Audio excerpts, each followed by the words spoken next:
এতটা নিচে নেমেছে আমি তো ভাবতেই পারছি না। হ্যাঁ দিদি, এতটাই নিচে নেমে গেছে, পুরোপুরি বদলে গেছে। আমি তো চিনতেই পারছি না ছেলে মেয়েগুলো। স্বামী সংসার সবকিছু ছেড়ে এই সংসারে পড়ে আছি। মায়ায় দিদি, শুধু মায়ায়। দাদার মুখের দিকে তাকিয়ে দেখেছেন? মায়ের ভরা নিষ্পাপ সরল শিশুর মতো আমার দাদাটা। ওর বৌদিটা সারাদিন হিল্লি দিল্লি করে বেড়াচ্ছে। ওর বায়না মেটাতেই তো টাকা টাকা টাকা পদ্মশান্ত হয়ে গেল, সংসার উচ্ছন্নে গেছে। আমি সত্যি বিশ্বাস করুন এইভাবে কোনো ভদ্রলোকের বাড়িতে করতে পারে আমি ভাবতেই পারি। ঠিক বলেছেন, ঠিক বলেছেন। ওই যে বললাম টাকা, টাকার পেছনে ঘুরে বেড়াচ্ছে। টাকা নিয়ে দাদা স্বর্গে যাবে তো। ছেলে মেয়েগুলো জলাঞ্জলি গেছে। তবে দিদি, একটা কথা আপনাকে বলেছি, আপনি কিন্তু খুব ভুল কাজ করেছেন। আপনার সোনার টুকরোর মতো একটা মাত্র ছেলে কিছু না জেনে শুনে এই বাড়িতে দিয়ে দিলেন। হ্যাঁ, রাজপথে একটা বিয়ে বাড়ি কি মনে মুখে আলাদা কি করে বুঝবো? উপোস করে আছে, এটা পারে না এমন কোনো কাজ নেই। আমার ছেলের বউয়ের এতটা অধঃপতন আমি কিছুতে টলারেট করবো না। হ্যাঁ, আর নীলকে তো সবাই আঙুল দিয়ে দেখাবে। ঠিক আছে, চিৎকার করবে, একদম করবে। আমার একটা সার্টেন স্ট্যাটাস আছে দিদি, আমার রিলেটিভস আছে, ফ্রেন্ডস আছে, আমি তাদের কাছে কি করে মুখ হ্যাঁ, ঠিক কিন্তু আমি সহ্য করতে পারছি না। I can't tolerate this. কি ভাবুন তো, আপনার ছেলে একটু সময় দিয়েছে কি দেয়নি, অমনি চলে গেল হোটেল ব্লু মুনে পুরুষের সাথে। শুনুন ওর মা বাবাকে বলবো ওদের ফ্যামিলি প্রেস্টিজ না এনে মাটিতে মিশিয়ে দেবো, আমি মুখোশ খুলে দেবো। এই ইনসাল্ট আমি নিতে পারি না না, একদম এসপার ওসপার করে তবে ছাড়বেন, আপনাকে বলে দিচ্ছি। আমি রূপসার সঙ্গে কথা বলি, বলে আমি ওকে নিয়ে যাবো। যান। আমি অপমানে আমি কাঁপছি, দেখুন কাঁপছি। হ্যাঁ, আমি কাঁপছি।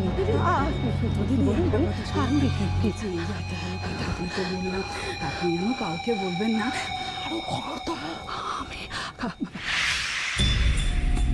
ওকে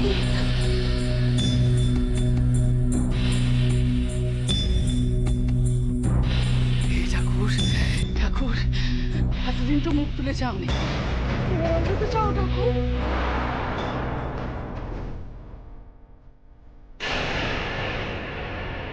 রূপসা, ও দেরি।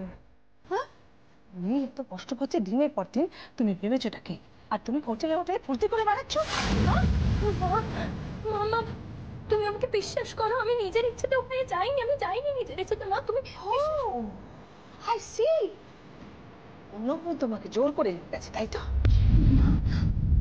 মা এই ইনফরমেশনটা কোথা থেকে জানলো? কে জানালো মাকে? আমি তোমার মা বাবাকে জানাবো এই ধরনের মেয়েকে আমার ছেলের ঘরে কেন তুলে দিয়েছে। আমি জবাব দিয়ে যাইব।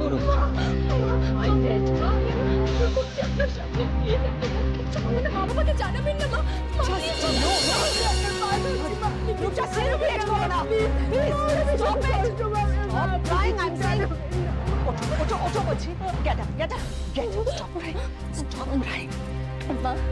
মা তুমি আমাকে বিশ্বাস করো, আমি কিন্তু ওখানে নীলের জন্যই গিয়েছিলাম। আমি কিন্তু ওখানে টাকা জোগাড় করতে গেছিলাম। আর এই কথাটা তোমাকে কে বলেছে আমি জানি না, কিন্তু মা তুমি আমাকে বলো, আমি যদি টাকাটা নিজের বাবা মার কাছ থেকে চাইতাম, আমি চাইতে পারতাম। আমি যদি চাইতাম তাহলে নিজের সম্মানটা থাকতো। তুমি আমাকে বলো মা, থাকতো। তুমি নোংরা পথে উপার্জন করবে আর সেই টাকা আমাদের নিতে হবে, কি ভেবেছো কি তুমি? নীলকে আসতে দাও, ওর সিদ্ধান্ত ও নেবে, ও জানে ও কি করবে। বাট আমি ওকে বলবো তোমাকে ডিভোর্স করতে।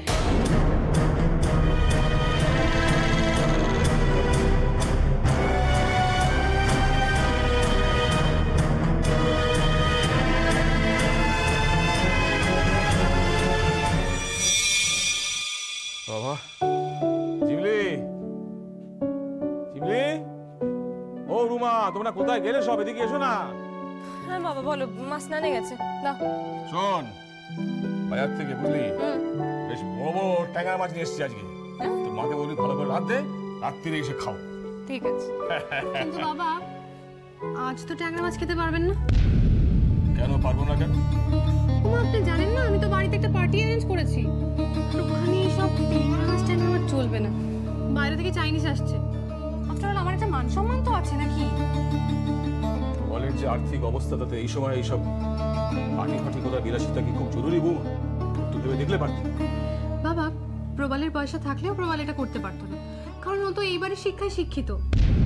আমি আর মহামুখে যতই আপ টু ডেট করার চেষ্টা করি না কেন, ও সেই বোরিং আর চিপ মেন্টালিটি থেকে বেরোতে পারবে। ঠিকই বলেছো বৌদি তুমি। আমার দাদা সত্যিই বোরিং আর চিপ মেন্টালিটি, তাহলে তোমার এই সমস্ত কীর্তিকলাপ কি করে চুপচাপ সহ্য করছে বলো? যেমনি তোমার মুখে দেখছি খুব বলি ফুটেছে। তবে একটা কথা জেনে রাখো, এই পার্টিটা কিন্তু আমার মমের পয়সায় হচ্ছে, এই বাড়ির পয়সা না। আচ্ছা বৌদি তুমি কেন এসব করছো বলো তো? ইচ্ছে করে করছো? আমি কি এমন করলাম জিম্মি? বৌদি তুমি খুব ভালো করে জানো আমার 2 দিন পরে পরীক্ষা, তোমার এই সমস্ত পার্টি আর কয়েকদিন পরে করলে হতো না? জিম্মি শোনো, এটা একটা স্টেটাস সিম্বল। সোসাইটিতে থাকতে গেলে না এই সমস্ত করতে হয়। অবশ্য তুমি এসব কি করে জানবে? কোনোদিন করেছো নাকি? আর তোমাকে না এই সমস্ত কথা বলে আমি সময় নষ্ট করতে একদম চাই না। বাবা আপনি বলুন তো, আপনি রাতে কি খাবেন? সফট ড্রিঙ্কস না হার্ড ড্রিঙ্কস?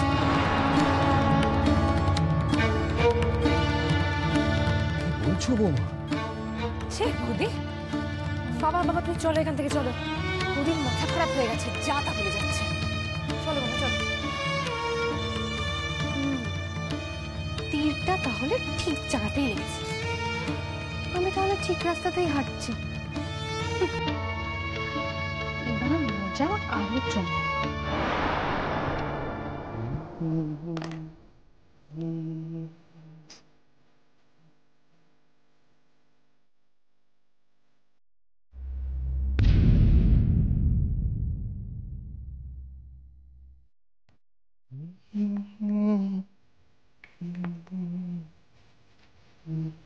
কি গো, তুমি অফিসে বেরোচ্ছ? কিন্তু বাবা তো আসবে নতুন প্রজেক্টের ব্যাপারে কথা বলতে। কি গো, তোমার তো বাড়িতে থাকার কথা। বাবা তোমাকে বারবার বলে গেছে বাড়িতে থাকতে। আমি জানি কি করবো। হ্যাঁ, আরে তুমি তো আছো। কি ছেলে মানুষই হচ্ছে রূপম, আমি আছি তো কি হয়েছে? দেখো বাবা তো তোমার সঙ্গে কথা বলবে। দেখো শ্রেয়া, তুমি না যথেষ্ট বিচক্ষণ। তাই তুমি থাকি বা বা আমি, মানে যে কেউ থাকুক আমাদের মধ্যে, যে কোনো একজন থাকলে ব্যাপারটা একই। ব্যাপারটা এখন বাবা জানে এবং বাড়ির সবাই জানে যে তুমি কোম্পানির ব্যাপারগুলো খুব ভালো হ্যান্ডেল করছো। কিছু কিছু ক্ষেত্রে তুমি আমার থেকে বেটার করছো। তাহলে আমি বরং যাই অফিসে, কাজকর্মগুলো এগিয়ে রাখি। তুমি সব কি বলছো রূপম? তুমি এভাবে আমাকে এগিয়ে যাচ্ছ কেন? আমার আমার এসব কাজ এরকম অফিস আমার কিছু দরকার নেই রূপম, আমার শুধু তোমাকে দরকার, শুধু তোমাকে। আর পরিবার, পরিবারটাকে কি বলতো? জানো সে আমার না মাঝে মাঝে মনে হয় যে তুমি এইসব কাজে এত বেশি ইনভলভ হয়ে যাচ্ছ যে আর বাকি কিছু তুমি খেয়ালই রাখতে পারছো না। কাজে ডুবে থাকা, এটা এটা ভালো, এটা খুব ভালো, এটা আমি জানি যে খুব ভালো, কিন্তু তোমাকে অন্যান্য কাজে কনসেন্ট্রেট করতে দিচ্ছে না। কালকের ব্যাপারটা আমাকে তখন নাড়াই দিল না। আর এখন থেকে না শুধু তুমি নয়, আমিও এইসব সমস্যাগুলো সামলাবো, আর তুমি অফিস যাবে আর অফিসে গিয়ে খুব ভালো করে কনসেন্ট্রেট করবে। তুমি এসব কি না বলছো? না না শ্রেয়া, শোনো, আসলে কিন্তু ব্যবসার ব্যাপারটা কিন্তু আবেগ দিয়ে হয় না, যুক্তি লাগে। আর সেটা তুমি খুব ভালো করে পারো, দারুণ পারো। আর এটাই হচ্ছে উন্নতির প্রধান প্রধান পথ, জানো তো? আসলে টাকা পয়সা এটা হচ্ছে আসল। সম্পর্ক এগুলো সব সাময়িক ব্যাপার, টাকা পয়সা হচ্ছে আসল।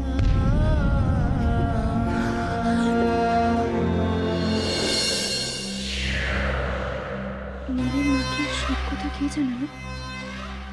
কিন্তু কিন্তু যদি মা নীলকে সব জানিয়ে দেয় তাহলে কি হবে? না না, এভাবে লজ্জায় বেঁচে থাকা থেকে মরে যাওয়াটাই ভালো।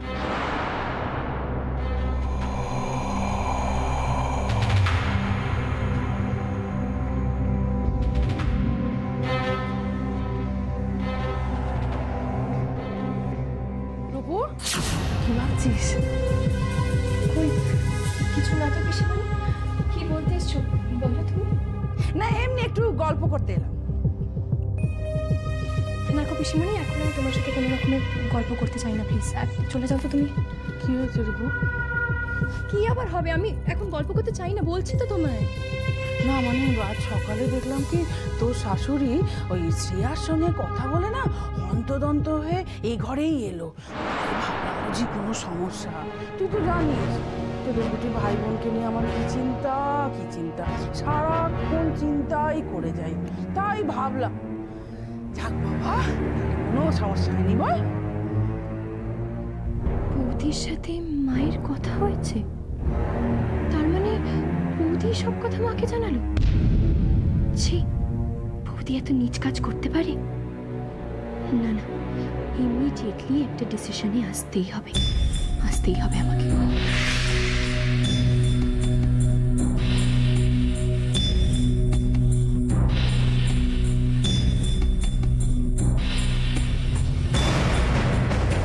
আরে বেচারা মেয়েটা। হ্যাঁ বেবি বলো। একটা গুড নিউজ আছে, তোমার কথা মতো সবকিছু ঠিকঠাক এগোচ্ছে। তাই নাকি? কি হয়েছে শুনি? এবারে লোকেদের যা ব্যতিব্যস্ত করছি না মা, সারাদিন বিরক্ত করে মারছি। সবাই একেবারে ঠান্ডা হয়ে গেছে। আর ওই ঝিমলি বড় বড় ট্যাক কথা বলছো না, একেবারে চুপ করে গেছে। ওর পড়াশোনা তো একেবারে মাথায় উঠেছে জানো। এইরকম ভাবে যদি আর কিছুদিন চলতে থাকে না মা, ওরা পড়াশোনা করে আর ওকে পাস করতে হবে না। That's great baby. আমার মনের মতো কাজ করেছো তুমি। শোনো, যা করবে সব কিন্তু ঠান্ডা মাথায়, একটু একটু করে ওদের ক্ষতি করতে হবে। যে যাই বলুক না কেন, মাথা কিন্তু তুমি একদম গরম করবে না। জানবে মাথা গরম করে কোনো প্রবলেম কিন্তু সলভ করা যায় না। সব মনে রাখবো মা। এনিওয়ে, তারপর আজ রাতে কি পার্টি হচ্ছে তো? হ্যাঁ মম, শিওর। আর তুমি আসছো তো? দেখি বেবি। না না না, দেখি বললে চলবে না, তোমাকে আসতেই হবে। আমি কোনো কথা শুনবো না। ওকে বাবা, আসবো আসবো। আমি না গেলে চলে নাকি? যে আগুনটা তুমি জ্বেলেছো সেই আগুনটা উস্কে দিতে তো আমাকে যেতেই হবে। আমি জাস্ট তোমার সঙ্গে একটু মজা করছিলাম। বৌমা, মম ওনার মা ডাকছে, আমি তোমার সাথে পরে কথা বলবো। বাই।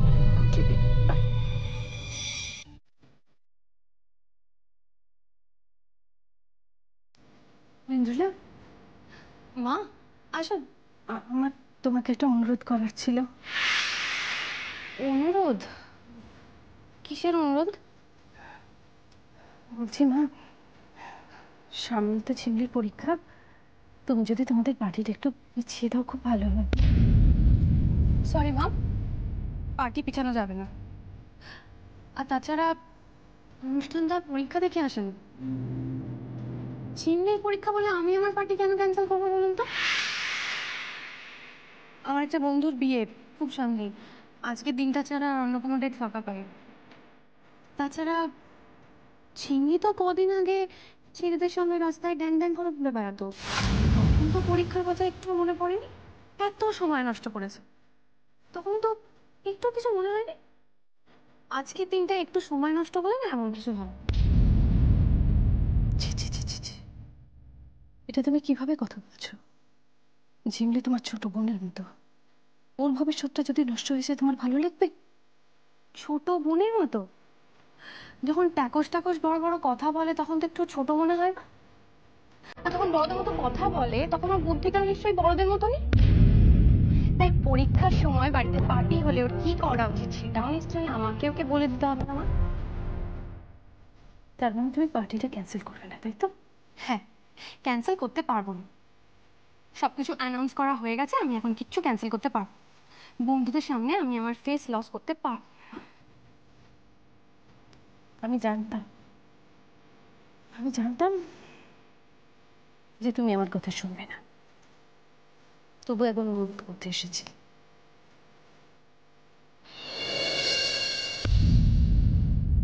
কি জানো তুমি দিদা, বাবা মা সবসময় শব্দ নিয়ে ভালো চায়। একমাত্র তোমার মাকেই দিয়েছিলাম উল্টো, উনি যে তোমার কি সর্বনাশ করছে। এখন তুমি বুঝতে পারছো না, কিন্তু একদিন ঠিক বুঝবে, সেই দিনটা হয়তো অনেক দেরি হয়ে যাবে।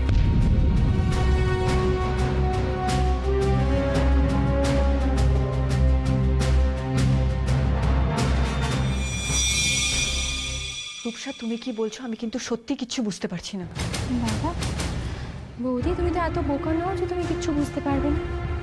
আমি যখন এই বাড়িতে প্রথম প্রথম এসেছিলাম তখন আমি তোমার সাথে আমার সব মনের কথা শেয়ার করতাম, আমার দুঃখ, আমার কষ্ট সব শেয়ার করতাম বৌদি। কিন্তু তার পরিপ্রেক্ষিতে তুমি কি করলে? তুমি সেই ভালো মানুষের অ্যাডভান্টেজ নিলে, তুমি সুযোগ নিয়েছো বৌদি, আমার ভালো মানুষের সুযোগ নিয়েছো। আর তোমার মেইন ইন্টেনশনটা সবসময় ছিল আমার সংসারটাকে ভেঙে দেওয়া। বর্ষা, তোমার কোথাও ভুল হচ্ছে। আমি এমন কিচ্ছু করিনি যেটাতে তোমার সংসার ভেঙে যায়, বিশ্বাস করো। কি বলছো তুমি? না বৌদি, আমি বরং আগেই ভুল করছিলাম, এখন আর আমি কোনো ভুল করছি না। তুমি আমার সত্যি কথা বলো, এই ব্লু মুন রিসর্টের কথাটা তুমি বলেছো, তুমি তো মাকে বলেছো, আর কে বলবে? তুমি বলেছো, বলো সত্যি বলো। সত্যি বলছি, আমি তোমার মাকে কিচ্ছু বলিনি। আমি আমি কেনই বা বলবো? ওনার সাথে আমার দেখাও হয়নি। তাছাড়া তোমার শাশুড়ি মাকে বলার প্রসঙ্গটা আসছে করছে কি আমি বুঝতে পারছি না। বৌদি মিথ্যে কথা বলেছো, প্লিজ তুমি একটু বন্ধ করবে। আর মিথ্যে কথা বলি না। তুমি দেখো, যখন আমি এই বিষয়ে কথা বলছিলাম তখন পরে আমরা তিনজন প্রেজেন্ট ছিলাম। দাদা প্রেজেন্ট ছিল, তুমি প্রেজেন্ট ছিলে, আর আমি প্রেজেন্ট ছিলাম। এবার তুমি ছাড়া তো এখানে কোনো অপশনই নেই না। আর অবশ্য তুমি এখন এটা তো বলতে পারো না যে দাদা বাড়িতে সবাইকে কথাটা বলে বেরিয়েছে, তাই না? আর তুমি যাই বলো বৌদি, আমি তো তোমাকে বিশ্বাস করবো না। কেন কি, আমি আমার দাদাকে ছোটবেলা থেকে দেখছি, আমি জানি আমার দাদা কেমন। তাই তাই আমি জানি বৌদি যে তুমি করেছো।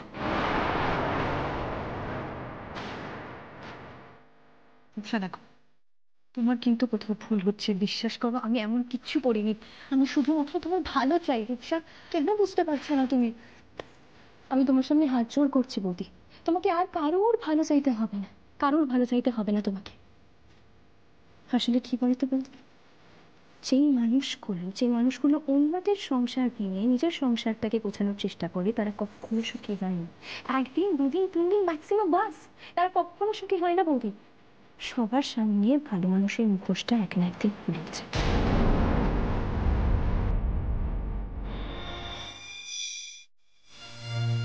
মা, আরে বলছিলাম কি যে মাছটা ঝাল করবো নাকি ঝিঙে আলু দিয়ে ঝোল করবো বলো তো?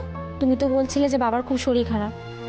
হ্যাঁ, আমার মনে হয় যে নেই, তুই পাতলা করে ঝোলই কর। আচ্ছা ঠিক আছে।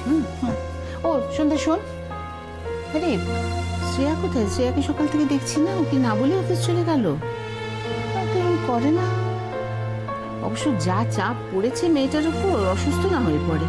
না না, অফিসে কেন চলে যাবে? বৌদিমণি সকাল থেকে ঘরেই আছে। ঘরেই আছে? সে কি শরীর টরীর খারাপ হলো নাকি রে? ঘরে থাকার মেয়ে তো শ্রেয়া নয়। দাঁড়া দেখি, সত্য তুমি এসব কি বলছো? আজ তুমি আমার জন্য এই জায়গা দাঁড়িয়েছো, আমার জন্য? হ্যাঁ, এই সব কিছুর জন্য আমি দায়ী? হ্যাঁ বৌদি, এই সব কিছুর জন্য শুধুমাত্র তুমি দায়ী, শুধুমাত্র তুমি। আসলে কি বলতো বৌদি, তুমি যদি ওই কয়েকটা টাকা আমাকে একবার একটু দিয়ে দিতে পারতেন, তাহলে তাহলে কিন্তু আমার এত প্রবলেম হতো না। আমাকে আমাকে কখনোই এরকম একটা পজিশনে নামতে হতো না। তুমি ইনডাইরেক্টলি আমাকে ফোর্স করেছো এরকম একটা পজিশনে যেতে। আর তারপর তুমি কি করলে? তারপর বাড়ির সবার সামনে তুমি আমার সম্মানটাকে কতটা কতটা মাটিতে মিশিয়ে দিয়েছো বৌদি, আমাকে কতটা নিচু করে দিয়েছো তুমি। তোমার একটুও লজ্জা করবে না বৌদি? একটা মেয়ে হয়ে অন্য একটা মেয়ের সম্মান সম্মান এভাবে ডুবিয়ে দিতে একটুও লজ্জা করবে না, তাই না তোমার? আমি জানি না তোমার ধারণাটা কোত্থেকে জন্মেছে যে আমি তোমার মান সম্মান নষ্ট করতে চেয়েছি, কিন্তু বিশ্বাস করো, আমি তোমার ভালো চাই রূপসা, বিশ্বাস করো প্লিজ বৌদি, তোমাকে আর আমার ভালো চাইতে হবে না। আর চেয়েও না, তুমি আমার ভালো অনেক ভালো চেয়েছো। তুমি না এমনই একটা মানুষ যে সামনে থেকে